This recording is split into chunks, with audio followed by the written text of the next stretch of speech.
Welcome back to Talk Tickers.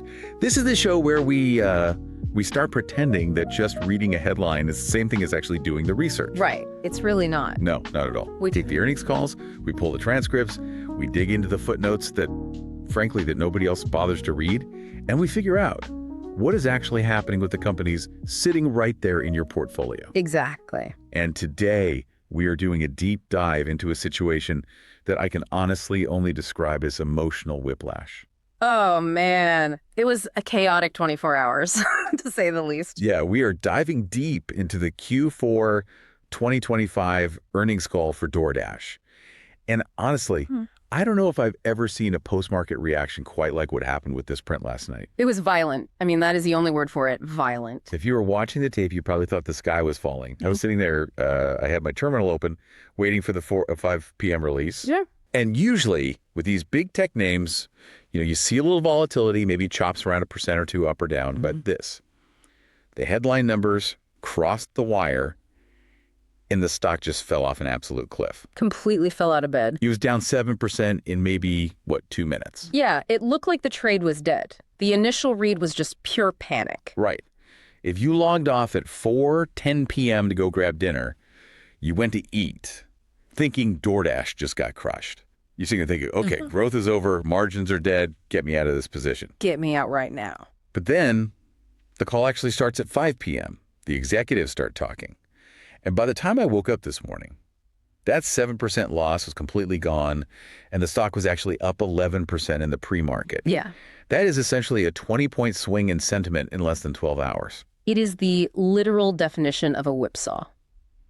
So my question to start this whole thing off is simple. What on earth did they say on that call to cause a U-turn that big? How do you go from sell everything to buy everything in an overnight session? Well, it's a classic case of the spreadsheet versus the story. Okay. If you were an algorithm, or honestly, if you were just a retail trader skimming the bolded numbers on the press release you sold. Right, because it looked bad. Because strictly speaking, if we look at the traditional metrics, this was a bad quarter. They missed on revenue. They missed on profit. Which, let's be honest, is usually a total death sentence in high-growth tech. You miss the top line, you miss the bottom line, you get taken out, back and shot. Usually, yes.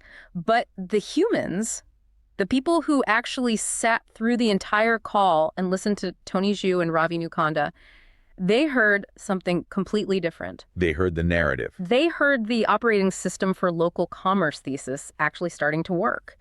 And that narrative was strong enough to completely override the math. Okay, well, let's look at the math first. Yeah.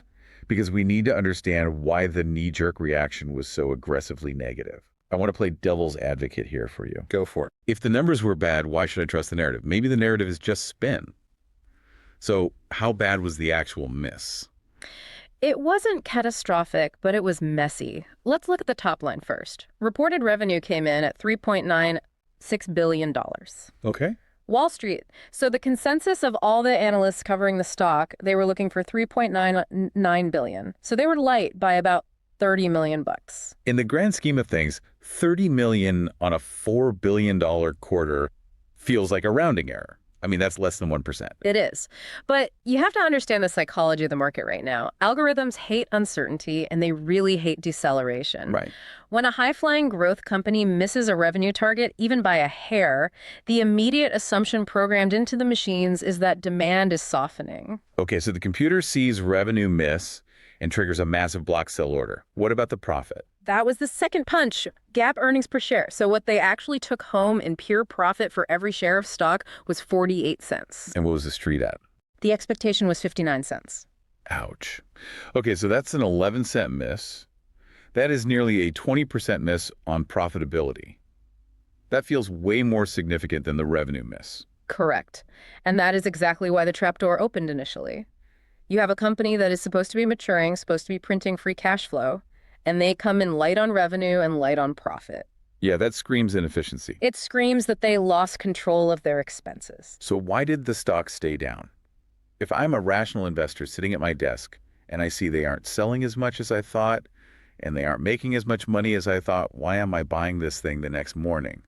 What is the counter argument that turned this around? Because of a different number. A number that DoorDash argues is actually way more important than reported revenue. and that is marketplace GOV. Gross order value. Right. And we need to take a second to really distinguish this for the listener because people mix these two metrics up all the time. Yeah, let's break that down. Revenue is what DoorDash gets to keep. Their fees, their commissions, their ad revenue.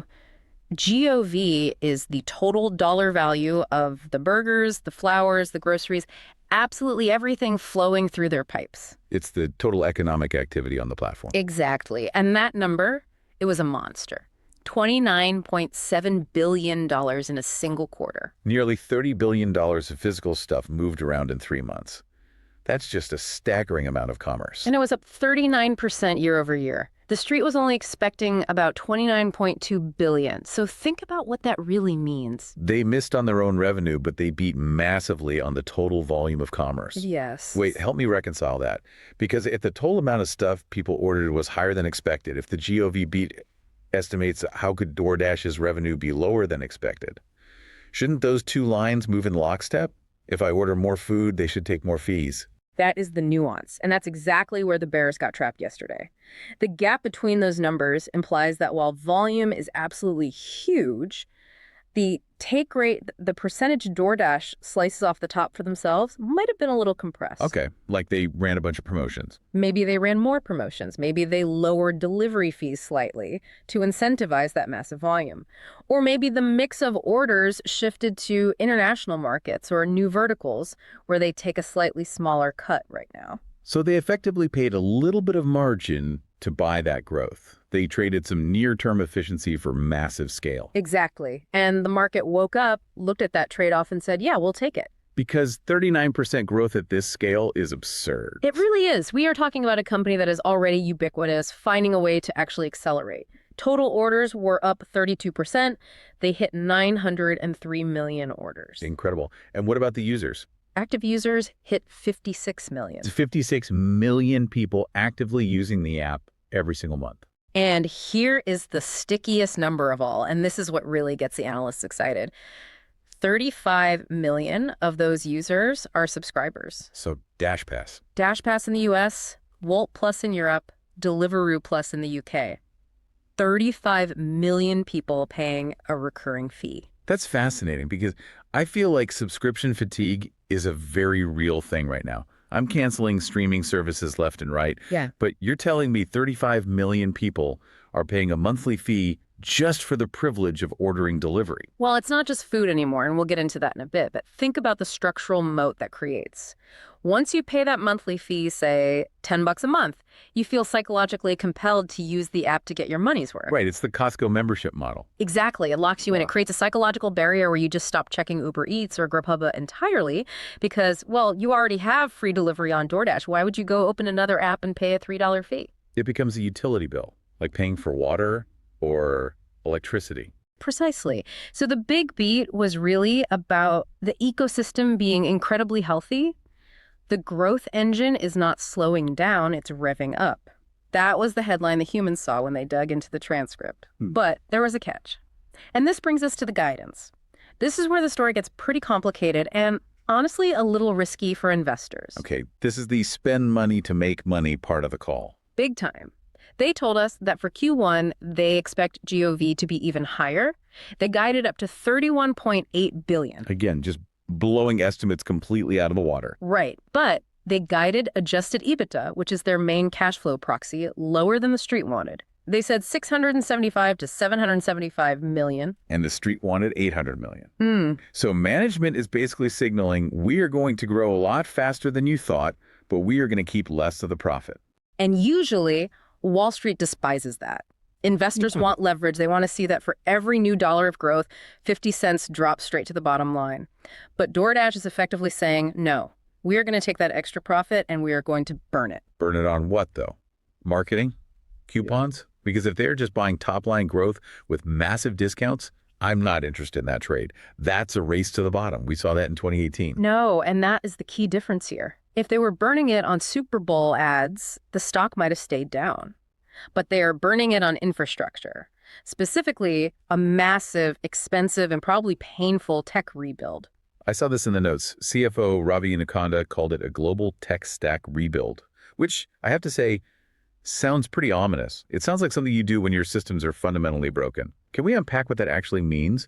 Because tech stack rebuild just sounds like Silicon Valley jargon to me. It's definitely high stakes. To understand why they are doing this, you have to look at how DoorDash has grown globally over the last few years. They didn't just build this massive international footprint from scratch. Right, they bought their way into Europe. They bought Wolt to conquer Northern and Eastern Europe, and more recently, they bought Deliveroo to take the UK and some other key markets. Okay, so they acquired these huge local players. But when you acquire a tech company, you don't just magically merge the software overnight. It's not a USB drive you just plug in. Right. Right now, internally, DoorDash is basically three completely different companies glued together with corporate duct tape. Okay. You have the legacy DoorDash code base running the US. You have the Wolt code base running parts of Europe. And you have the Deliveroo code base running the UK.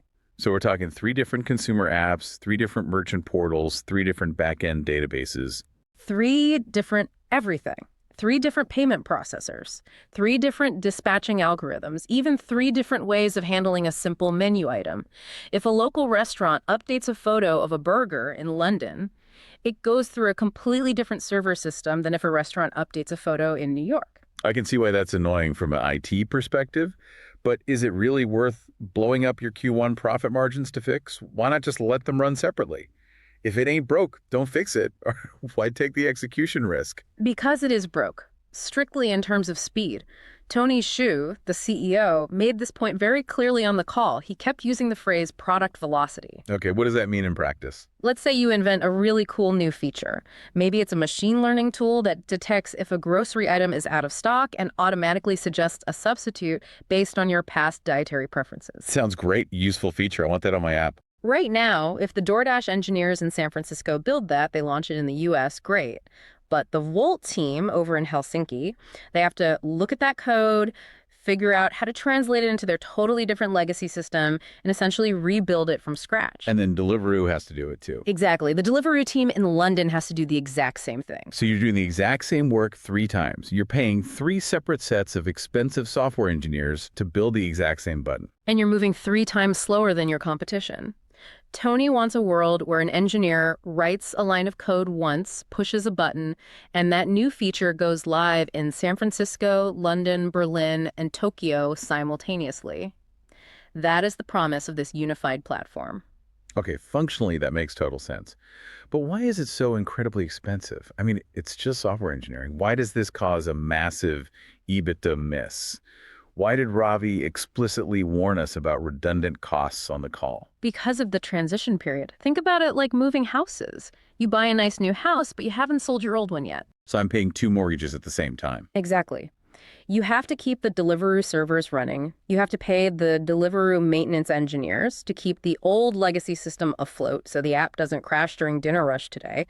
But at the exact same time, you are paying a massive team of developers to build the new unified platform. Yeah. You are double paying for your infrastructure. And all of that double paying is hitting the books in 2026. It's hitting extremely hard in 2026. They were very honest, very transparent about this. They basically said, look, this year is going to look ugly on the expense side because we were paying for 2 distinct systems at once.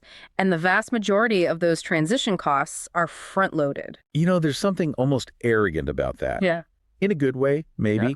But usually when a public company announces a total tech rebuild, it's because they're in deep trouble. It's a desperate turnaround play. You don't usually hear a company that just grew volume by 39% say, hey, we're going to tear the engine out of the car while we're driving down the highway. It is a massive flex. That is exactly what it is. A company that is worried about making payroll doesn't do this. A company that is fighting for its life against Uber doesn't do this. Only a dominant, highly confident player, someone who feels completely secure in their market share, has the luxury to say, we are going to take a willing hit on margins this year so we can be totally unstoppable in 2027. They're purely playing offense. They're building a Ferrari engine while everyone else in the sector is just trying to change their flat tires. If this unified stack works, by 2027 and 2028, their speed of innovation will be so much faster than Uber Eats or anyone else that they will just pull away. If it works. Big if. Enterprise IT projects are famous for going wildly over budget and over time. We've all seen major companies try to migrate cloud systems and end up crashing the whole platform for 3 days. Oh, the corporate graveyard of failed tech migrations is massive. It is a huge, huge risk. But based on the stock reaction today, the market clearly trusts Tony Zhu. They believe this management team can pull it off in midair. Well, part of that trust probably comes from how they've handled the acquisition so far, right? Let's talk about Deliveroo specifically, because we are about 5 months into that deal closing. Is it actually working? Or is it a distraction? It's working way better than they expected. They reported that Deliveroo is actually growing faster than their internal models projected, and they're doing it without burning any more cash. How do you pull that off? Do they just fire a bunch of middle management and cut costs? Because that's usually what happens in a tech merger to show a quick profit. No, that's the private equity playbook. DoorDash is using the operator playbook. Tony called it a game of inches. I actually loved the specific part of the call because an analyst asked him if there was some secret sauce, some magic AI algorithm they brought over to Deliveroo to fix it. And what did he say? He said no, there is no silver bullet. It's just better execution. It's fixing 1,000 tiny broken things. Give me an example of that. Yeah. What does better execution actually look like in the real world of food delivery? Okay, take the Dasher routing logic. The math that actively decides which specific driver picks up which specific order at any given time. DoorDash has been obsessively refining that math in the US for over a decade. They have billions of data points on traffic patterns, on restaurant prep times, on exactly how long it takes a driver to park at a specific apartment complex. Right. They know that this specific McDonald's drive-thru is terribly slow on Tuesday nights. Exactly. Deliveroo's tech was good, but maybe not quite that hyper-refined. So DoorDash comes in, applies their US and Wolt logic to the London market, and suddenly the food arrives 2 minutes faster on average. Or the food arrives physically hotter, or the driver waits at the restaurant for 2 minutes less. And look, 2 minutes doesn't really sound like much to a consumer. In this business, 2 minutes is absolutely everything. 2 minutes is the difference between a cold, soggy burger and a warm one. It's the difference between a customer ordering again next week or deleting the app forever out of frustration. And on the pure cost side, if you save a driver 2 minutes per order and you scale that across millions of orders a week, that is tens of millions of dollars in pure efficiency leverage. So they are basically taking the core DoorDash operating system, the operational muscle memory, and just installing it on these newly acquired assets. Precisely. They are proving to the street that they aren't just blindly buying revenue growth. They are buying under-optimized assets and fundamentally fixing them with superior operations. And that gives investors the confidence to let them go after even bigger targets. Bigger targets, like the entire physical grocery industry. Let's move to segment 3. The grocery wars. Yeah, this was the part of the call where the numbers started getting really wild. I saw a stat in the deck that 30% of their monthly active users now order something other than a restaurant meal. Correct. We're talking flowers, alcohol, pet supplies, and most importantly, groceries. That seems surprisingly high to me. I mean, I still instinctively think of DoorDash as the pizza app or the sushi app. If I need a full run of groceries, I go to the store myself, or maybe I use Instacart. That consumer perception is changing incredibly fast. And Tony was explicit on the call. His long-term goal isn't 30% cross-sell. It isn't 50%. He wants 100% of users to see DoorDash as their local general store. He actively wants to kill the restrictive idea of restaurant delivery and replace it entirely with local commerce. He wants you opening the app for literally everything. But here is the structural problem with that vision. We've seen this exact movie before. We saw plenty of venture-backed startups try the 15-minute grocery delivery thing during the pandemic. Oh yeah, Getir, Gorillas, Fridge, no more. Exactly. And they all totally imploded. The unit margins were terrible. You're paying a human being $20 an hour to walk around a crowded store, pick out the right tomatoes, stand in a checkout line, and drive it to someone's house. How do you possibly make money on that at scale? That is the multi-billion-dollar quad in retail right now. And for a long time, honestly, DoorDash wasn't making money on it either. It was a strategic loss leader to build the habit. But Ravi Inukonda dropped an absolute bombshell on this call. He projected that the entire grocery and retail business segment would be unit economic positive by the second half of 2026. Wait, hold on. Explain unit economic positive for a second. Does that mean actually profitable? It means that on a pure per-order basis, they're finally making money. So before you count corporate overhead, before the big R&D spend, just looking at the isolated transaction, a customer pays $50 for groceries. After paying the driver, paying the grocery store their cut, paying for the inevitable refund on the bruised banana, DoorDash actually gets to keep some money. That feels almost impossible. How do you compete with Amazon doing that? Amazon has literal armies of robots. Amazon has massive optimized fulfillment warehouses outside every city. This is the strategic divergence, and it's really fascinating to watch. Amazon wants to own the actual inventory. They want to be the merchant. They want you to buy Amazon Basics batteries. Yeah. DoorDash, they are betting everything on choice and partnerships. They do not want to own the milk. They just want to move the milk. They want to be the invisible plumbing. They are going to Kroger, they are going to CVS, they are going to the local independent butcher, and they are saying, look, Amazon is actively trying to put you out of business. We are your survival kit. Let us handle the complex logistics. You get to keep the customer relationship. Right. But, and this is a big, but they are starting to blur that line too. Did you catch the segment where they talked about DashMart fulfillment services? I did. Break that down. Because reading that, it sounded a whole lot like they're becoming Amazon. It's a very clever hybrid model. So a DashMart originally started as basically a convenience store owned and operated by DoorDash. Think of it like a dark store, absolutely no retail customers allowed inside. Just metal racks of chips, ice cream, Advil, paper towels. But now they are pivoting and turning these spaces into mini warehouses for other local retailers. So if I own a local cosmetic shop or a specialty bakery, You can pay to store your best-selling items physically inside a DashMart. DoorDash securely holds the inventory for you. When a customer orders your face cream on the app, a DoorDash employee picks it right off the shelf in the DashMart, hands it to a waiting Dasher, and it's delivered in 20 minutes. so the local retailer doesn't have to fulfill the order themselves at their own crowded store? No, and it's radically faster. And cheaper for everyone, because the DashMart is purely optimized for high-speed picking. There are no confused customers wandering the aisles asking where the salt is. It's a pure logistics warehouse. That sounds exactly like fulfillment by Amazon. It is fulfillment by Amazon, but built for the physical, hyper-local world, built for the 30-minute delivery window.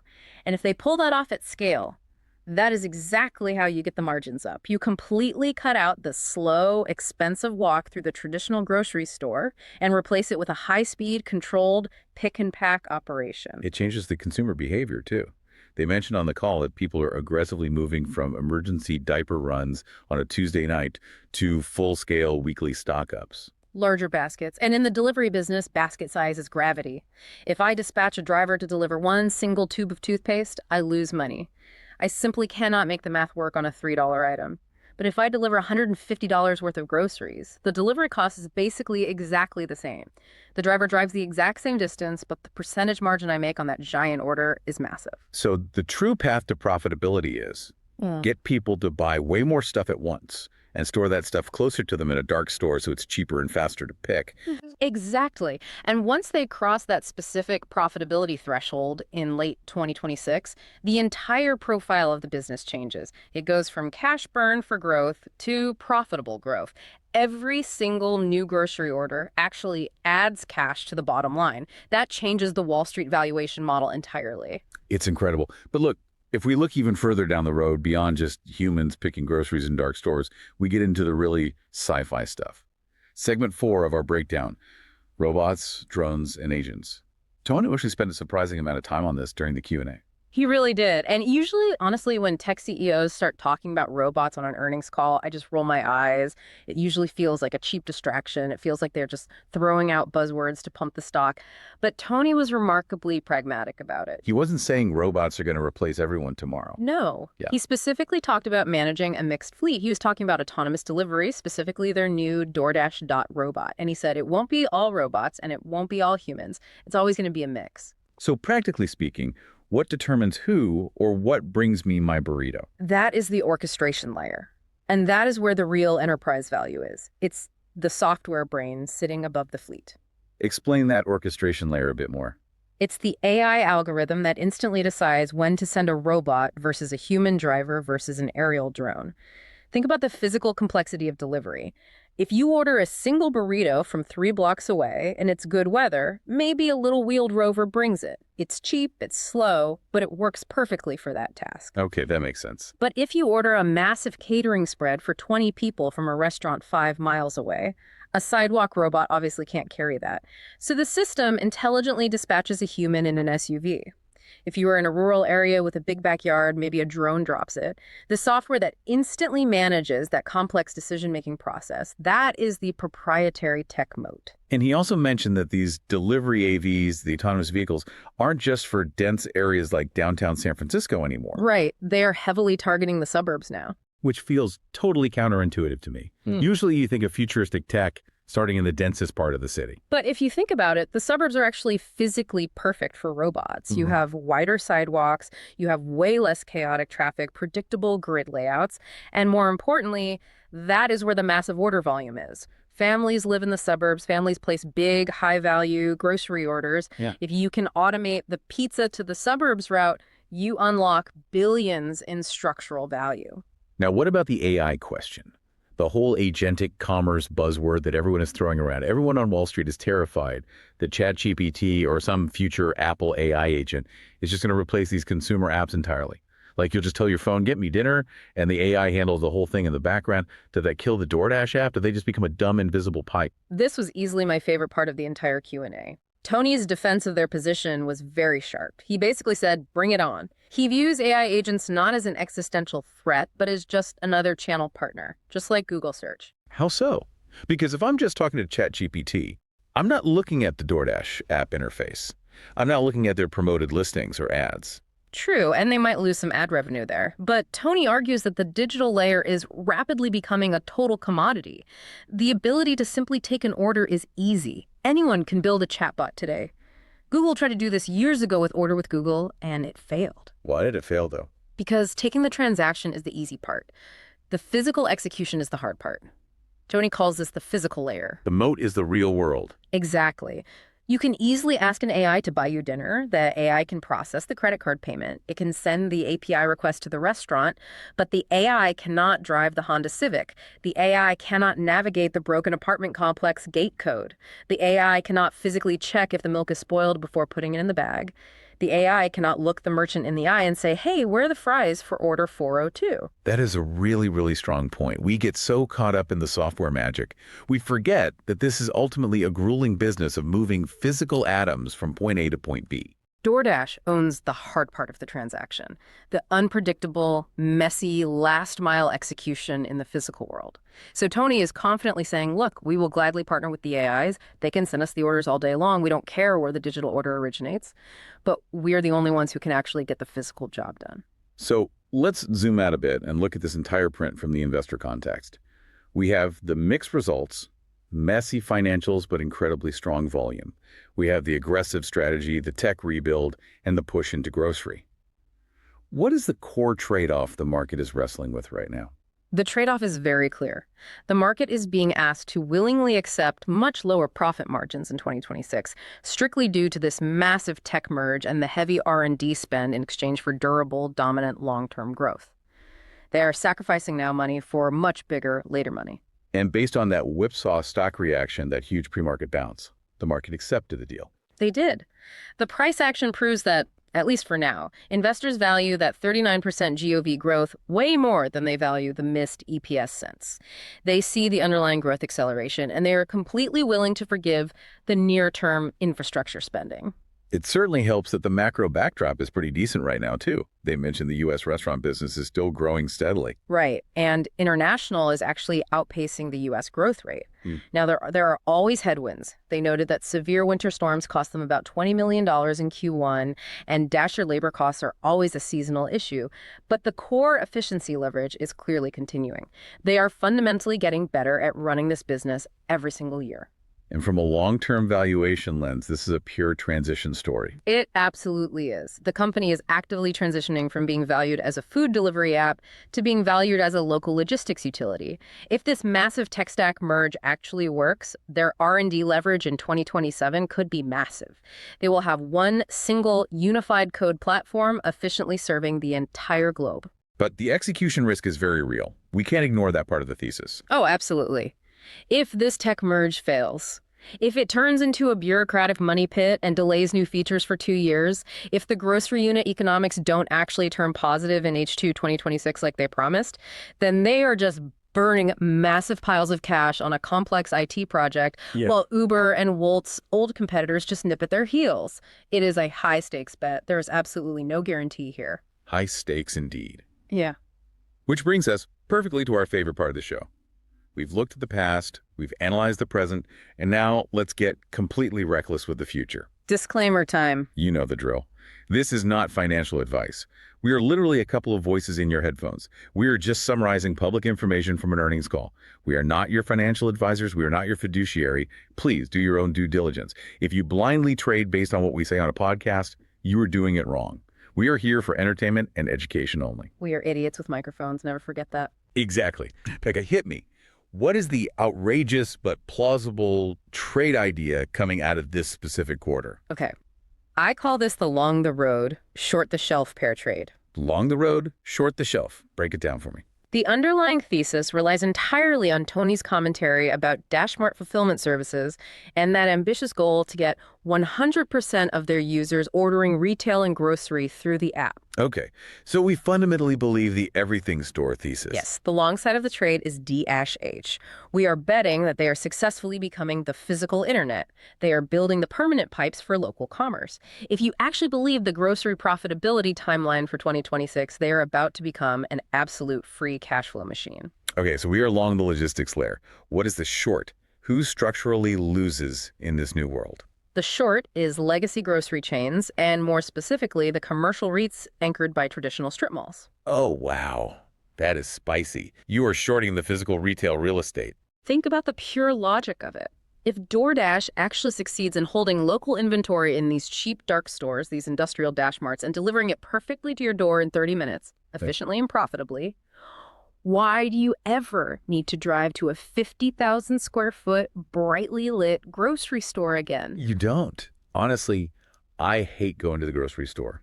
If I can get my exact list delivered for roughly the same price, I am never going back. Exactly. We are betting heavily on the decoupling of the shopping experience from the physical store space. If I can get my weekly restock delivered perfectly in an hour, organic foot traffic to the traditional supermarket collapses entirely. And if foot traffic collapses, the massive anchor grocery tenant eventually leaves. Yeah. And if the anchor tenant leaves, The entire strip mall dies, the dry cleaner next door dies, the nail salon dies. The value of that specific commercial real estate collapses. and what's the twist? You always have a twist. The outrageous twist is that eventually DoorDash acquires so much power that they force these legacy retailers to abandon the front of house entirely. The local grocers become ghost grocers, just dark, cheap warehouses and industrial parks with no cashiers, no nice lighting, no expensive end cap displays, just metal racks of food and a massive loading dock for dashers. So the retailer just becomes a subservient supplier to the DoorDash network. They completely lose their brand identity. They lose the direct customer relationship. They just become a dumb warehouse. Precisely. They are totally commoditized by the aggregator. So the trade is simple. Long the algorithm, short the sliding glass door. Long the algorithm, short the sliding glass door. I genuinely love it. It's incredibly dystopian, but man, it makes brutal economic sense. It's just where the efficiency vector naturally points, and markets usually follow efficiency in the end. Well, there you have it. To recap this wild print, DASH misses the headline numbers, but arguably wins the war. GOV growth is significantly accelerating. 2026 is officially the year of the great tech merge, and they are promising us that true grocery profitability is finally on the horizon. Tony Xu is basically asking Wall Street for patience while he rebuilds the engine in midair. And based on the stock chart we are looking at today, the market just gave him a massive green light. That is going to do it for this deep dive into DoorDash. We will definitely be watching that Q1 print very closely to see if they actually hit that massive $31 billion GOV number. Until then, keep your eyes on the tickers. See you next quarter. Thanks for listening to Talk Tickers. We're out.